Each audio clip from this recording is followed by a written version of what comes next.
When Neoplatonism gripped the West during the Renaissance, all claimed Plato as their own. It's therefore difficult to dissect the Neoplatonist influence on individual movements and thinkers. What, however, is clear is that Neoplatonism impacted Islam before it did the West. And this impact was major and profound. This impact is most evident in the work of Ibn Arabi. Like so much of Islamic science and philosophy, these works were originally translated in the House of Wisdom in Baghdad by Al-Kindi and his colleagues. It was believed that all knowledge was good, as long as it did not contradict Al-Qu'ran. And we have a wonderful quote from Ibn Arabi on this. Because the philosopher who had no religion and was no Muslim, for not all philosophers' knowledge is untrue, and that particular problem may just involve some truth he possesses. Your statement that the philosopher has no religion does not mean that everything he possesses in the way of knowledge is untrue. Love it.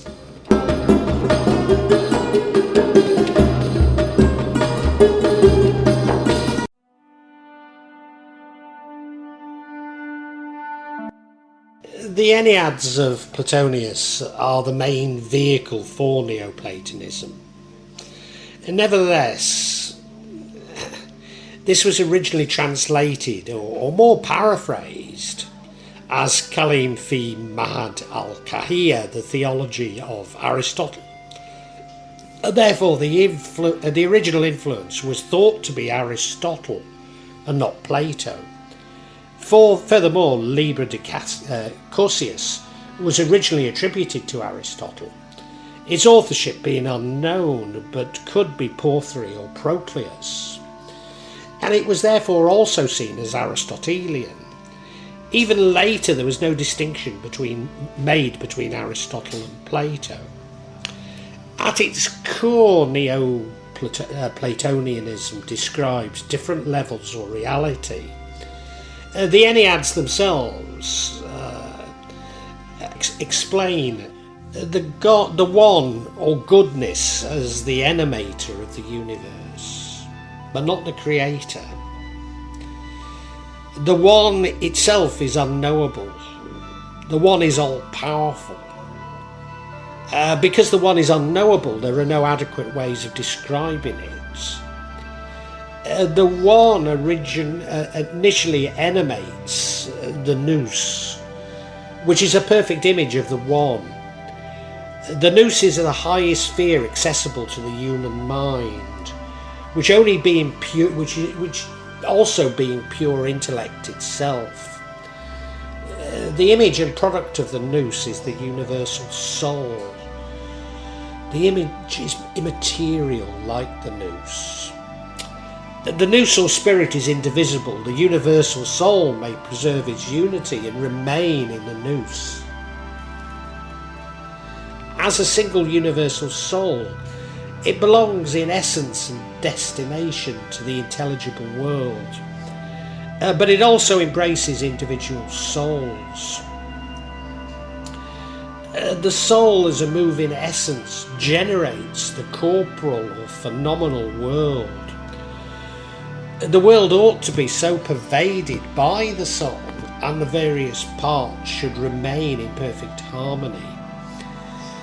As long as ideas govern matter, or the soul governs the body, the world is fair and good.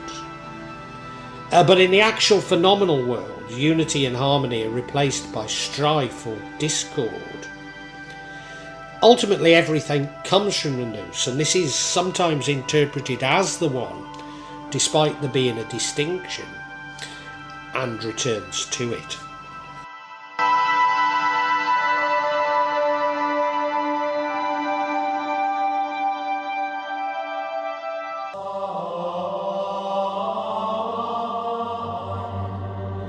In many respects, Neoplatonism can be seen as alchemical. Certainly knowledge of Neoplatonism led to alchemical texts.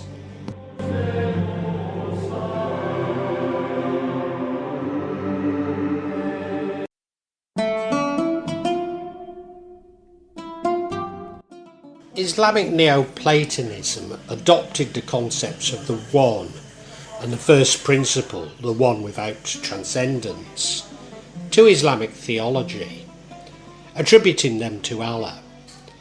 Indeed, Neoplatonism was seen as confirming the view of Allah in Al-Qu'ran.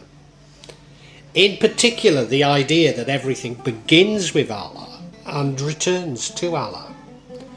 Also borrowing the idea that the world and everything within it is an image of Allah. So Islam really merged Neoplatonism with that is found in Al-Qu'ran.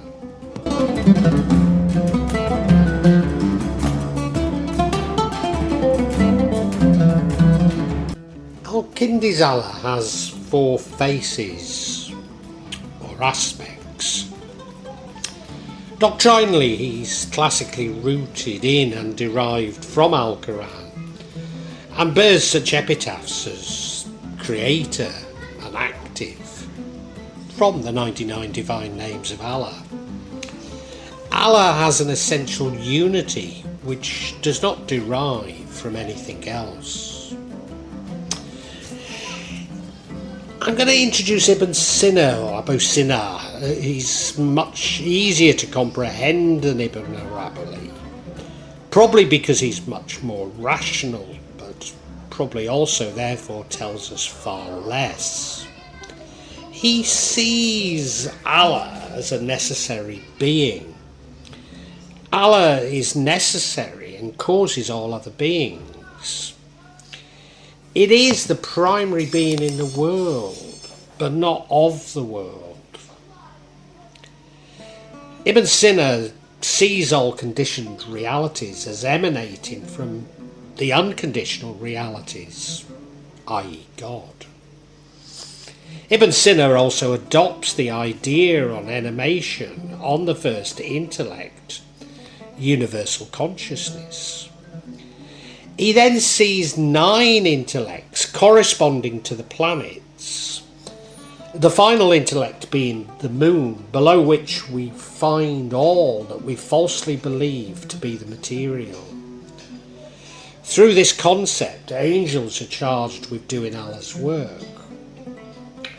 Nevertheless, implied within Ibn Sina is a hierarchical cosmos, which somewhat contradicts the Enneads. Ibn Sina also sees the return to Allah as critical to the functioning of this cosmos. A mystical ascent, if you like. Indeed, this was much confirmed by mystical experience, as it was philosophy. He even sees man as uniting with Allah as our ultimate goal. This was refined, some might say complicated, by Ibn Arabi. When the mysterious unity between the soul and divine becomes clear, you will realise that you are none other than God. You will see all your actions as His actions, all your features as His features, all your breaths as His breath.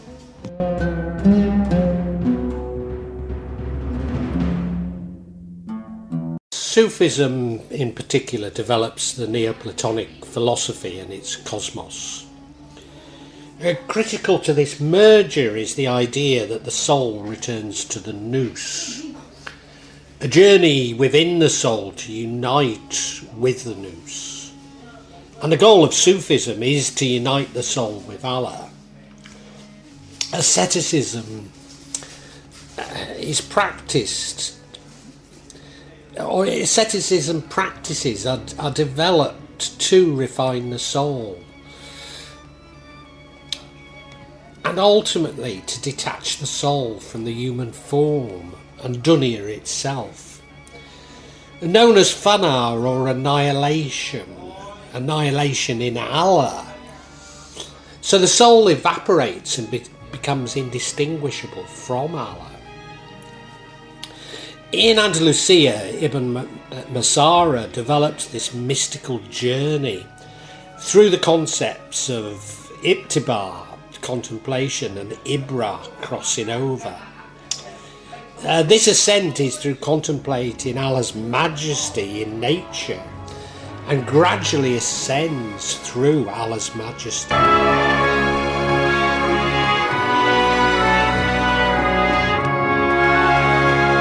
Ibn Masara greatly influenced Ibn Arabi, although he clearly develops Neoplatonism much further.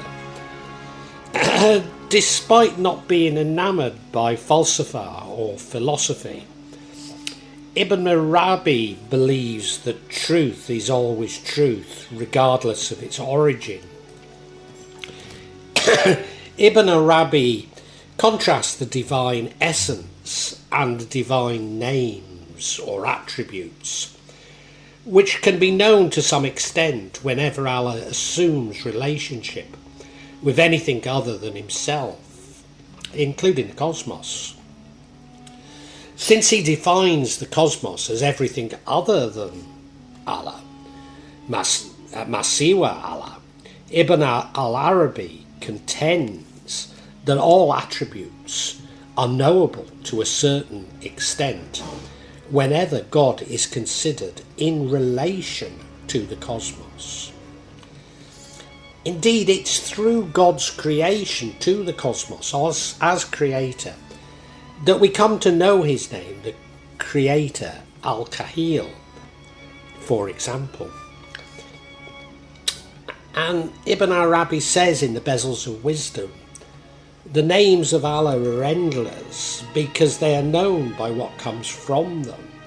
And what comes from them is endless, even though they can be traced back to the limited roots, which are the matrices of the names or the presence of the names.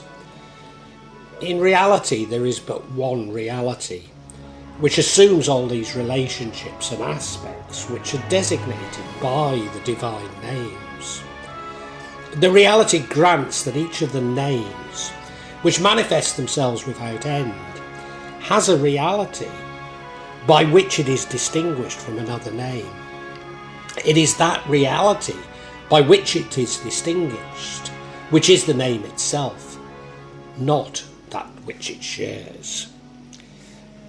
The name of Allah is located at the first appearance of the divine existence in the oneness of existence.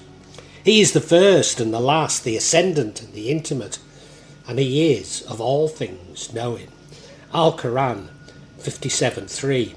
It's known as Surat al-Hadid, or the Iron.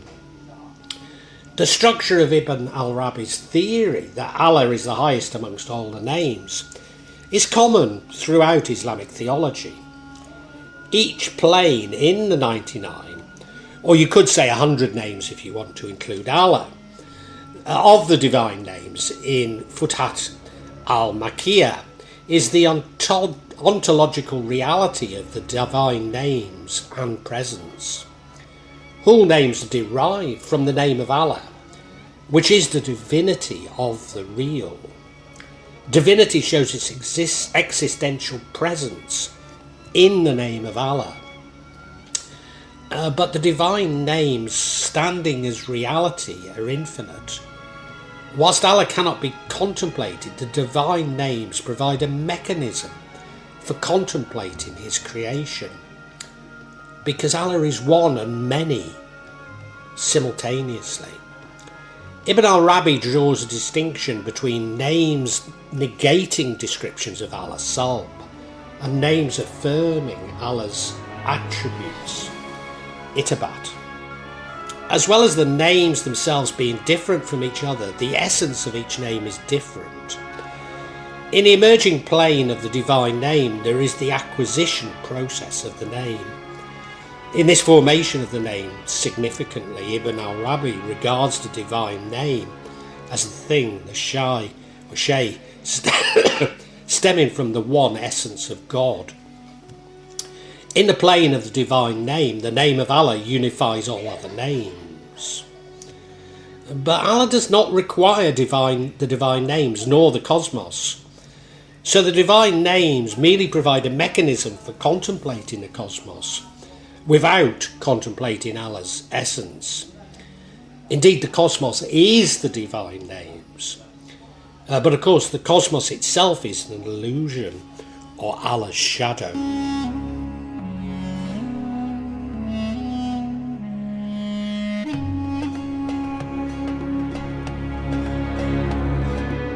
Without considering the cosmos, there is no distinction whatsoever between the divine essence and the divine names.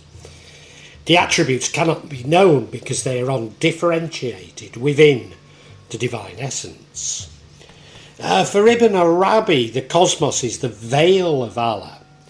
So Allah creates all contingent things are veils of his true existence. So the cosmos is self-disclosure of Allah. The universe is its own veil on itself and cannot perceive the truth, since it perceives itself. It is continuously in a veil which is not removed, since it knows that it is distinct from its creator, by its need of him. It has no proportion of the essential necessity which belongs to the existence of Allah, so it can never perceive him. In this respect, Allah is never fully known by the knowledge of tasting and witnessing, because in time has no hold on that. And Ibn Arabi again from the bezels of wisdom. But we can only contemplate this cosmos through our knowledge of its shadows. And again, to quote from the bezels of wisdom, you only know the universe according to the amount you know its shadows. And you're ignorant of the real according to what you do not know of the person on which that shadow depends. Insomuch as he has a shadow, he is known, and insomuch as one is ignorant of what is the essence of the shadow of the form of of which projects the shadow, he is ignorant of Allah. For that reason we say that Allah is known to us from one aspect and not known to us from another aspect.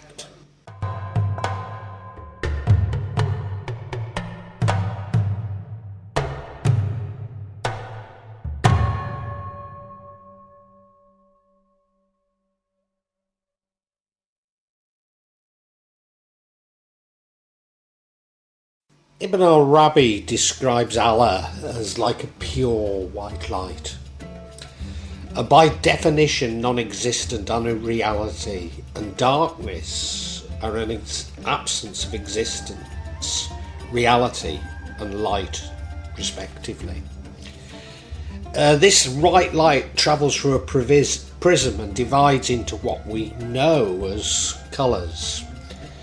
These representing what we convince ourselves is reality, but in fact it's an illusion, as it's the refraction of this white light. So we're beginning to see everything that we believe is reality as being the complete inverse to it. It's Allah's shadow, if you like. Of course, these illusions are not the same as Allah, but made from nothing but Allah. We see that Hakit and Hakaki, the reality of realities, an intermediate where Allah has knowledge of all things, but also the totality of everything that is other than Allah. So for Ibn Arabi, love is seen as the utmost essence of Allah. Indeed, it's the only reality which can exist. Only through love can man find a oneness with Allah, or unite with Allah. This is the reason Allah created dunya, to actualize his purpose. I believe in the religion of love, whatever direction its caravans may take, for my love is my religion and my faith. quote Ibn Arabi again. Therefore, Ibn Arabi sees all of Allah's shadow as good, even though it may have the appearance of being bad, because Allah would not create bad. Essentially, man is good, but he may be corrupted by his removal from Allah. And I think this is a massively important distinction between Ibn Arabi, his followers, Sufis, and, for example, Salafis. For Ibn Arabi, we do not actually unite with Allah, as that would be impossible. For we are finite and Allah is infinite. But through knowledge, we can know ourselves and begin to realise Allah's creation or his shadow. We can also begin to understand the shadow through a knowledge of nature. And I'd like to quote a well-known, but as always, a somewhat disputed hadith. I was a treasure unknown, and then I decided to be known. So I created a creation to which I made myself known. Then they knew me. And of course, this is Allah's gift to man, that of free will. We can choose to love Allah, or we can choose to move away from him. Man is perfect because he can both participate in creation and actually create. Now this contrasts to malaikat or angels, whose position is fixed, i.e. they lack free will, and therefore cannot disobey Allah, but critically cannot be at one with Allah. The final method of gaining knowledge of the shadow is through Al-Qu'ran. But again we have free will, and we can interpret Al-Qu'ran to actually move towards Allah, or to worship his shadow. Indeed, when Allah gave man Al-Quran, few people were literate. But now with mass literacy, we're able to interpret and indeed misinterpret Al-Quran for ourselves.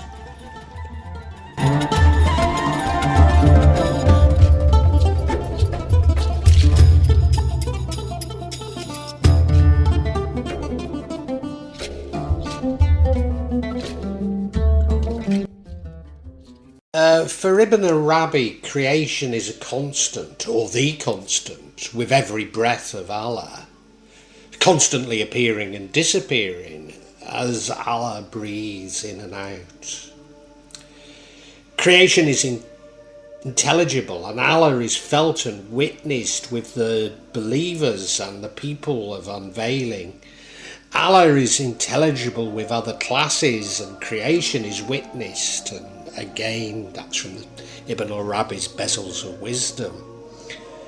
But the first creation is the first intellect, the bearer of everything that is high and low, where the knowledge of everything is stored, but critically, and this is the big difference from dunya, in a non-temporal plane. In other words, dunya we have space and time, but for Allah and above dunya, there is no space and time. As Ibn Arabi concluded, it's impossible to understand all of this on a purely rational level, for we are too attached to dunya, we are too attached to the temporal plane, i.e. space and time. And this reflects our dualist perspective, whereas Ibn Arabi's perspective was essentially non-dualist.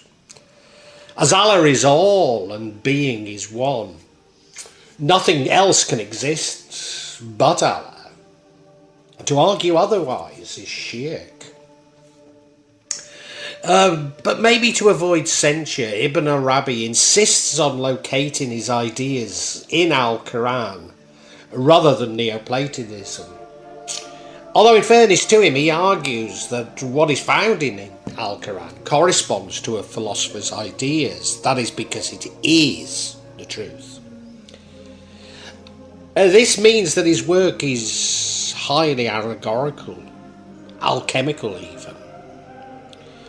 But could this be also pointing to the fundamentally allegorical nature of Al-Quran?